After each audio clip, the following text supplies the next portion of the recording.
เอาเงินอยู่สหรัฐมาแม่นบ่ปรับปรุงฉะนั้นอย่าเว้าว่าอยู่ใส่ก็บ่เท่ากับลาวตัวที่ค่อยเฮ็ดคลิปเกี่ยวกับแพดานโรงเรียนนี่เนาะคือค่อยได้เฮ็ดช่วงที่ไปสหรัฐอเมริกาคือค่อยอยากให้ทุกคนเข้าใจนำกันเนาะคือพวกเราไปสหรัฐอเมริกาค่อยได้กำไรอยู่2อย่างแต่เหลือนั้นขาดทุนหมดเลยกำไรอย่างแน่1คือได้เห็นสหรัฐอเมริกาคือดังทุกคนฮู้แหละ2ก็คือได้สมาชิกมาอีกคนนึงได้ลูกมาอีกคนนึงส่วนที่ลุดทุนเนี่ยถ้าเอาสิเว้าทางธุรกิจนี่เนาะค่อยบ่ได้อีหยังเลยแล้วเอาเงินอยู่ใส่มาเฮ็ดแพดานเนี่ยเนาะค่อยก็ได้จาก Facebook น้อยนึงเดือนนึงก็ได้ประมาณ 2-300 4-500นี่แหละแล้วยังค่านมลูกยังแพมเพิร์สลูกยังค่าอาหารแต่ละมื้ออีกแล้วค่อยก็ได้เก็บจากการอดทนเก็บหอมรวมริบมาก้อนสิได้แพดานนี่มันก็บ่แม่นง่ายนะทุกคนมันมีหลายอย่างเนาะถ้าเว้าเชิงทางธุรกิจเนี่ยค่อยลุดทุนหนักเลย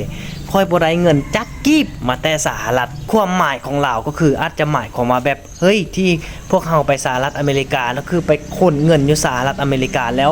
มาลงทุนจังซี่ว่ะ ทุกคนกำลังเข้าใจผิดเนาะถ้าเข้าใจแบบนี้มันบ่แม่นค่อยบ่ได้หยังเลยค่อยคาดทุนเนาะคิดเบิ่งการเดินทางทุกคนผู้ใดเคยเดินทางนี่คงฮู้แหละและผู้ใดที่มีเงินก็เดินทางก็อาจจะแบบ